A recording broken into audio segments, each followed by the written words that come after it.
Hello बच्चों, I am Amit Bijarnia, your physics teacher at Competishun. आप में से काफी सारे बच्चे क्लास 10th का एग्जाम देके फ्री हुए होंगे और अब सोच रहे होंगे अगर मजे करेंगे, है ना, एक डेढ़ महीने की छुट्टी मनाएंगे और उसके बाद सोचेंगे क्या करना है।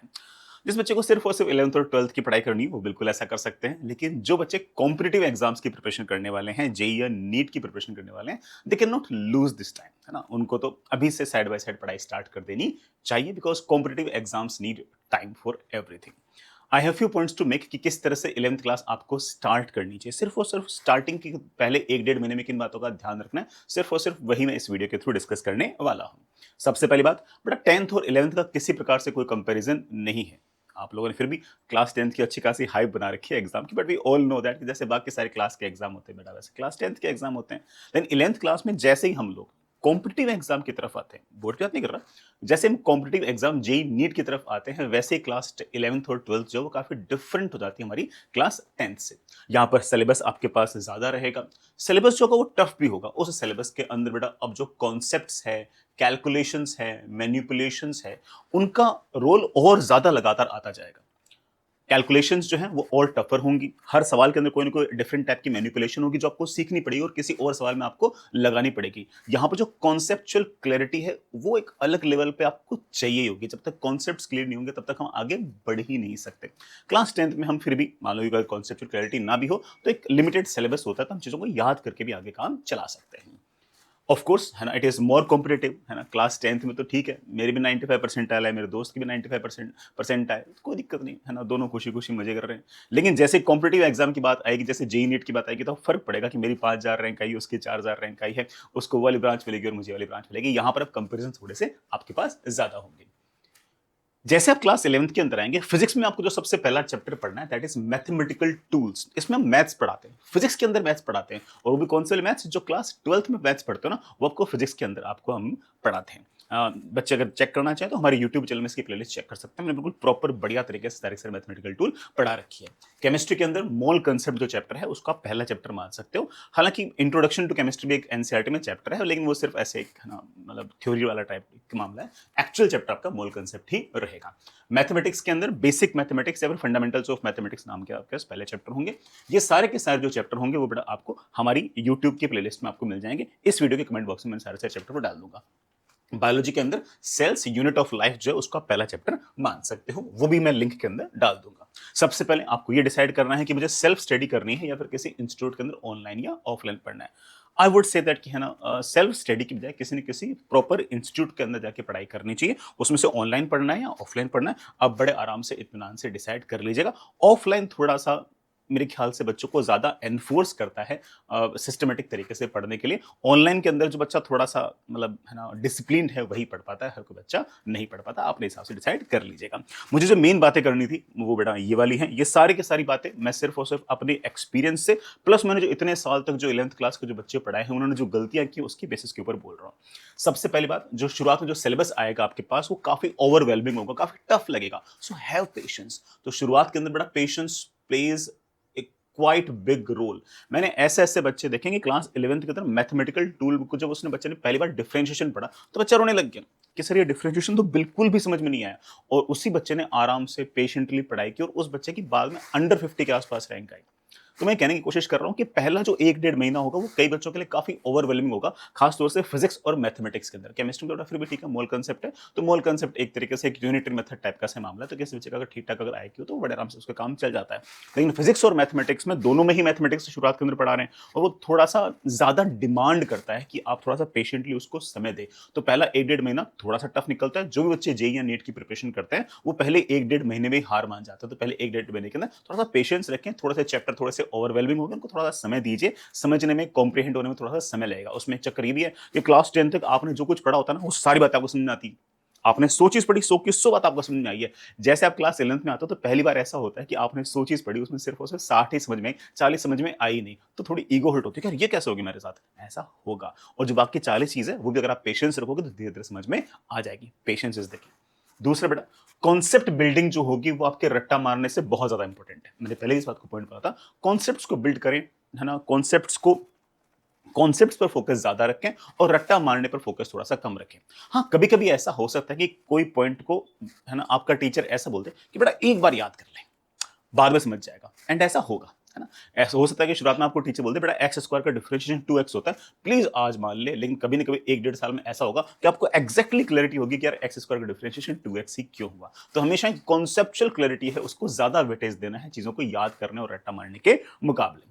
बट आप आपके बहुत सारे भैया दीदी हो सकता है कि ऐसे बोले कि नोट्स मत बनाओ, लेकिन again I would say that कि प्रॉपर नोट्स बनाएं, अच्छे नोट्स बनाएं। नोट्स बनाने में ऐसे नहीं कि बिल्कुल है ना लाल कलर का पेन यूज कर रहे हो, फिर रेड भी सॉरी है ना ब्लू कलर का पेन भी यूज कर रहे हो, फिर है ना कलर भी कर रहे हो, ऐसा नहीं।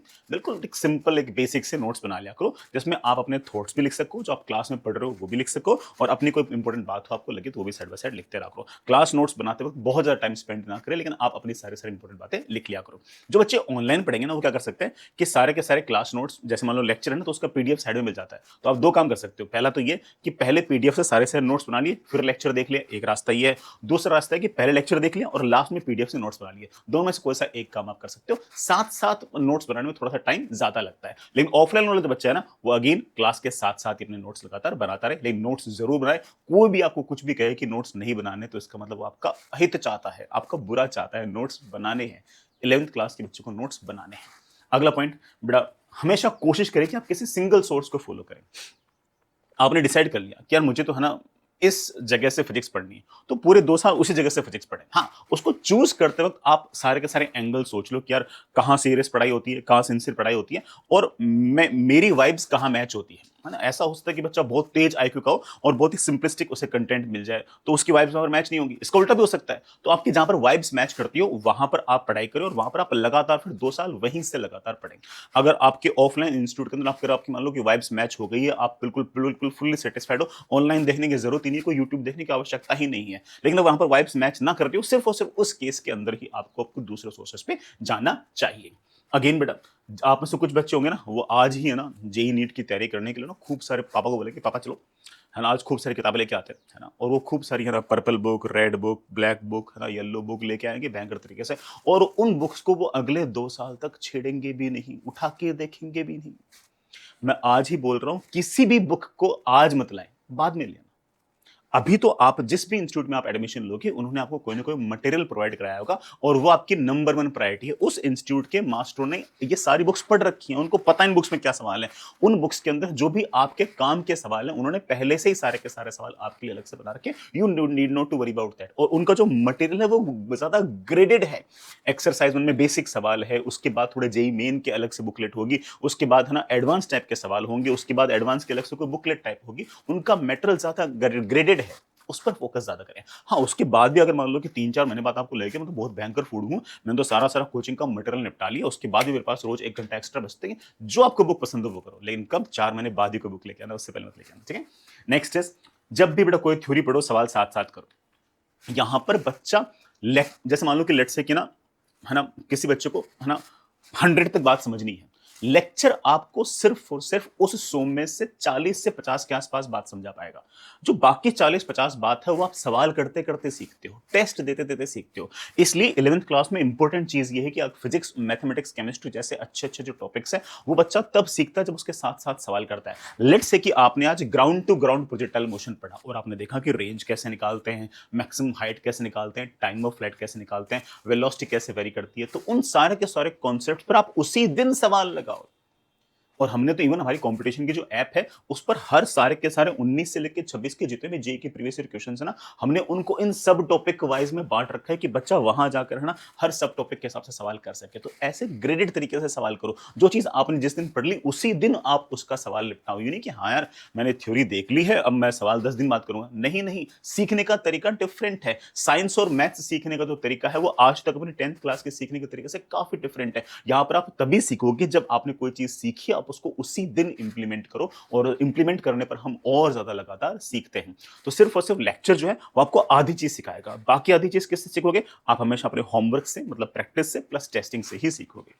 जैसे मैं लिख रखा है बड़ा हमेशा रेगुलर टेस्ट दे, ऐसा नहीं कि ना मैं तो बहुत फोड़ू हूं, मैं तो बोर्ड में भी फोड़ रखा है, मैं तो लास्ट 1 महीने पढ़ाई की, मेरा तो काम चला गया। अरे नहीं, यहाँ पर हम कंसिस्टेंटली पढ़ाई करनी पड़ेगी, और आप जितना जितना पार्ट पढ़ते जाओ उतने उतने पार्ट का लगातार टेस्ट देते जाओ। आप जिस भी इंस्टीट्यूट के अंदर होंगे वहां पर रेगुलर टेस्ट होंगे, उन हमेशा रेगुलर टेस्टों के अंदर आप हमेशा पेपर दीजिएगा। और मैं आपको आज ही बताता हूँ कि उन रेगुलर टेस्ट में आपको लगेगा झटका। आपने 10th क्लास में आपके परसेंटेज आ रहे होंगे 95, 98, आपके मन में एकदम अलग तरह का एरोगेंस होगा कि मैं ये कर दूंगा, वो कर दूंगा। और जैसे जेईई का पहला एग्जाम होगा, उसमें क्या होगा कि आपके ना हो सकता है कि 300 में से नंबर आए 150। लाइफ में पहली बार 50% मार्क्स आए होंगे, है ना? तो अचानक से बुरा लगेगा। कोई दिक्कत नहीं है, जेईई का पेपर ऐसा ही होता है, वहां पर फ्रेश सोचना पड़ता है, कॉन्सेप्ट्स पर फोकस ज्यादा होता है, कैलकुलेशंस के अंदर मैनिपुलेशंस खूब सारी होती हैं, कैलकुलेशंस टफर भी होती है, यहाँ पर थोड़ा सा समय लगता है। हो सकता है कि 150 नंबर लाने के बाद भी आप क्लास के ऊपर के 5 बच्चों में, ऐसा टोटल पॉसिबल है। तो अगेन थोड़ा सा पेशेंस रखें, जो सवाल आपसे गलत हो उनको रीडू करें और सिचुएशन को थोड़ा सा एनालाइज करें, मतलब पूरे पेपर को एनालाइज करें कि मेरे से सवाल कौन से गलत हुए हैं, जो सवाल गलत हुए हैं उनमें क्या दिक्कत है। अच्छा, जो सवाल थोड़े से बड़े लिखे होते हैं, लैंग्वेज वाले सवाल, वो मेरे से ज्यादा गलत हो रहे हैं, इट मींस दैट कि I have to work more on my linguistic capabilities. अरे यार, मेरे से तो वो वाले सवाल गलत हो रहे हैं जिसमें कैलकुलेशन ज्यादा है, जोड़ बाकी गुणा भाग ज्यादा है, it means that I have to work more on this calculation kind of things. तो वो एनालाइज करने से आपको आइडिया लगेगा, और रेगुलर लगातार टेस्ट देते रहें। जो भी आप बड़ा जहां कहीं फंसे, उसके डाउट्स लगातार अपने टीचर से पूछते रहें, और जो भी कहीं किसी बात पर फंसे तो बिल्कुल बेशर्म होकर टीचर से पूछे, कोई दिक्कत नहीं है। टीचर अगर आपको कभी मान लो कि कहते हैं इतना स्टूपिड सवाल पूछ लिया, कोई फर्क नहीं है, कोई फर्क नहीं पड़ता। अपन तो भाई ठीक है, प्यासे हैं, प्यासे तो के पास जाएगा जाएगा। तो टीचर अगर आपको बेवकूफ बोलते तब भी कोई दिक्कत नहीं है, ये उनका अधिकार है। लेकिन अगेन, डाउट पूछना मेरा अधिकार है, जहां कहीं मेरे को कोई डाउट आएगी मैं फटाक से जाके पूछ लूंगा। इसमें बिल्कुल शर्म करने की जरूरत नहीं कि बाकी बच्चे क्या सोचेंगे, मेरे पीयर ग्रुप वाले क्या सोचेंगे, इसको इतना सब नहीं आता। We are not answerable to them, हम तो सिर्फ और सिर्फ हमारा सोचेंगे और किसी का नहीं सोचेंगे। जहां भी डाउट आएगी फटाक से निपटा देंगे, ठीक है। नेक्स्ट इज एग्जाम चलते रहते हैं, जेई, नीट, यूपीएससी, एसएससी, सब चलता रहता है। लाइफ के अंदर आगे बढ़ने के लिए इंपॉर्टेंट चीज है कि you should always keep on working on your intelligent quotient, emotional quotient, aptitude, testing skills and professionalism.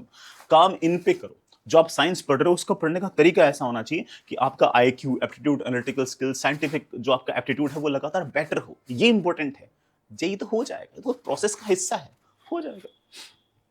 Bar bar exam के बारे में सोचो कि यार मुझे तो ये वाली आईआईटी चाहिए ही चाहिए, मुझे तो ये वाली ब्रांच चाहिए चाहिए, नहीं। मैं अपने एप्टीट्यूड पे काम कर रहा हूँ, मैं अपने टेस्टिंग स्किल्स पे काम कर रहा हूँ, मैं अपनी, है ना, साइंटिफिक एप्टीट्यूड पे काम कर रहा हूँ, एंड दैट्स, बस इतना ही काम है तुम्हारा।